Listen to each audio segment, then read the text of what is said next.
साथीहरु अब लागौं नम्बर मेथड्स तर्फ। तपाईहरुले चाहिँ नम्बर मेथड्सलाई युज गरेर नम्बरसँग रिलेटेड डिफरेंट कामहरु गर्न सक्नुहुन्छ। र साथीहरु नम्बरसँग रिलेटेड डिफरेंट मेथड्सहरु छन्। तीमध्ये म तपाईहरुलाई चाहिँ इम्पोर्टेन्ट मेथड्सहरुको बारेमा मात्र बताउन गइरहेको छु। सुरु गरौं नम्बर मेथडबाट। साथीहरु जावास्क्रिप्टमा तपाईहरुले चाहिँ इनपुट लिँदाखेरि मोस्ट अफ द केसमा के हुन्छ भन्दाखेरि त्यो इनपुट चाहिँ स्ट्रिङको फर्मेटमा हुन्छ। त्यही भएर हामीले चाहिँ त्यो इनपुटलाई चाहिँ के गर्नुपर्छ भन्दाखेरि नम्बरमा कन्भर्ट गर्नुपर्ने हुन सक्छ। सो त्यसको लागि तपाईहरुले चाहिँ नम्बर मेथडलाई युज गर्न सक्नुहुन्छ। त्यसको लागि जस्तै म चाहिँ यहाँ एउटा भेरिएबल क्रिएट गर्छु लेट str भनेर। त्यसपछि म चाहिँ यहाँ जस्तै अब 100 भनेर दिएँ। त्यसपछि अब मैले यसलाई के गर्छु भन्दाखेरि नम्बरमा कन्भर्ट गर्छु। त्यसको लागि तपाईले के गर्नुस् भन्दाखेरि लेट अब एउटा अर्को भेरिएबल क्रिएट गरौँ नम इक्वल टु यसमा चाहिँ तपाईले नम्बर भनेर दिनुस्। n चाहिँ नि क्यापिटल हुन्छ। त्यसपछि तपाईले यसमा चाहिँ के गर्नुस् str भनेर पास गर्नुस्। अब त्यसपछि तपाईले चाहिँ के गर्नु भयो भन्दाखेरि अब console.log यसमा चाहिँ तपाईले टाइप अफ तपाईले अब टाइप अफ तपाईले नम प्रिन्ट गर्नुभयो भने तपाईले यहाँ देख्न सक्नुहुन्छ नम्बर भनेर आएको छ। किन भन्दाखेरि यो चाहिँ हाम्रो नम्बरमा चाहिँ के भइसकेको छ कन्भर्ट भइसकेको छ। अब तपाईले चाहिँ यो नमलाई पनि प्रिन्ट गर्न सक्नुहुन्छ console.log त्यसपछि नम तपाईले यहाँ देख्न सक्नुहुन्छ 100 र नम्बर भनेर आएको छ। यसरी तपाईले के गर्न सक्नुहुन्छ भन्दाखेरि नम्बरलाई युज गरेर तपाईले कुनै पनि स्ट्रिङलाई अथवा तपाईले कुनै पनि भ्यालुलाई के गर्न सक्नुहुन्छ भन्दाखेरि नम्बरमा कन्भर्ट गर्न सक्नुहुन्छ। त्यसैगरी तपाईसँग चाहिँ अब के छ भन्दाखेरि अब यहाँ चाहिँ अब ट्रू भयो भने जस्तै अब तपाईसँग चाहिँ ट्रू भयो भने ट्रू भयो भने यसले यहाँ देख्न सक्नुहुन्छ 1 मा कन्भर्ट भएको छ है। किन भन्दाखेरि चाहिँ ट्रू भनेको 1 हो। त्यसैगरी अब तपाईले यहाँ चाहिँ फल्स दिनु भयो भने अब तपाईले चाहिँ आन्सर थाहा भइसक्यो फल्स भनेको 1 हुन्छ है।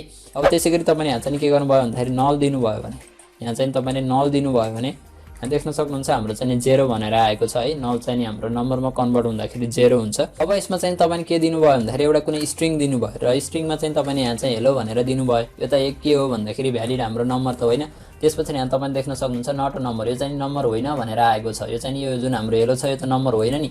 त्यही भएर यहाँ तपाईले देख्न सक्नुहुन्छ नट अ नम्बर भनेर आएको छ। अब साथीहरु तपाईहरुले चाहिँ कुनै पनि नम्बरलाई यदि इन्टिजरमा कन्भर्ट गर्न चाहनुहुन्छ भने तपाईहरुले चाहिँ पार्सिन्ट मेथडलाई युज गर्न सक्नुहुन्छ। त्यसको लागि तपाईले के गर्नुस् भन्दाखेरि जस्तै हामीसँग चाहिँ यहाँ एउटा भेरिएबल छ यसमा चाहिँ म एउटा नम्बर दिन्छु 100.34।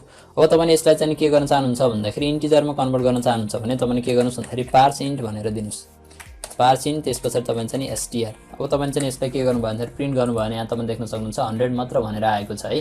जुन हाम्रो चाहिँ अब यो जुन डेसिमल भन्दा पछाडीको भ्यालु जुन हाम्रो पोइन्ट छ पोइन्ट भन्दा पछाडीको भ्यालु चाहिँ के हुन्छ भन्दाखेरि डिस्कार्ड हुन्छ है।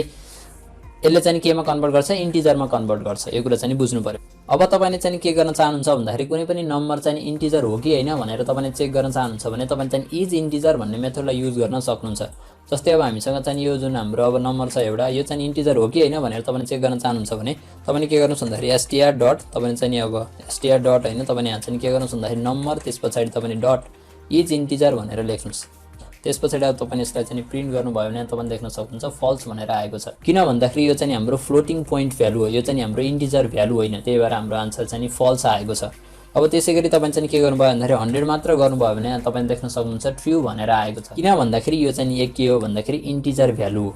अब त्यसैगरी तपाईले चाहिँ के गर्न चाहनुहुन्छ भन्दाखेरि कुनै पनि भ्यालु चाहिँ फाइनाइट छ कि इन्फाइनाइट छ भनेर चेक गर्न चाहनुहुन्छ भने तपाईले चाहिँ इज फाइनाइट भन्ने मेथडलाई युज गर्न सक्नुहुन्छ। त्यसको लागि तपाईले के गर्नुस् भन्दाखेरि इज तपाईले फाइनाइट। अब यहाँ तपाईले देख्न सक्नुहुन्छ अब यो 100 भनेको त हाम्रो फाइनाइट हो। तपाईले यहाँ देख्न सक्नुहुन्छ ट्रू भनेर आएको छ। त्यसैगरी अब तपाईले यहाँ चाहिँ इन्फिनिटी भनेर दिनु भयो भने के हुन्छ भन्दाखेरि फल्स भनेर आएको छ।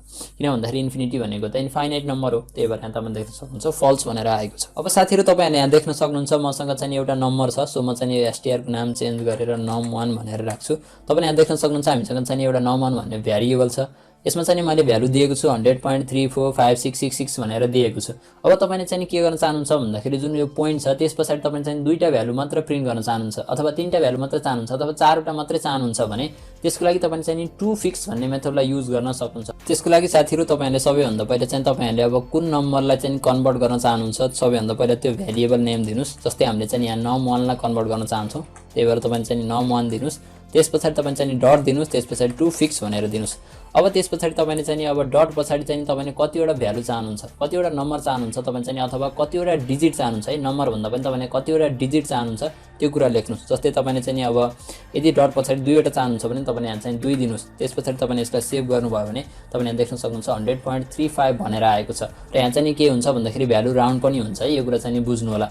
र अर्को बुझ्नुपर्ने कुरा के छ भन्दाखेरि जुन हाम्रो टु फिक्स भन्ने मेथड छ नि यसले चाहिँ स्ट्रिङ भ्यालु रिटर्न गर्छ। यो कुरा चाहिँ बुझ्नु होला। अब त्यसैगरी तपाईले चाहिँ अब डट पछाडी तीनटा चाहनुहुन्छ भने अब तपाईले यहाँ चाहिँ के गर्नु होला भन्दाखेरि 3 गर्नु होला। तपाईले यहाँ देख्न सक्नुहुन्छ 346 भनेर आएको छ 346 है। त्यसैगरी अब तपाईले चाहिँ 5 वटा चाहनुहुन्छ भने यहाँ 5 दिनुस् है। तपाईले यहाँ देख्न सक्नुहुन्छ त्यसै अनुसार हाम्रो चाहिँ रिजल्ट आएको छ।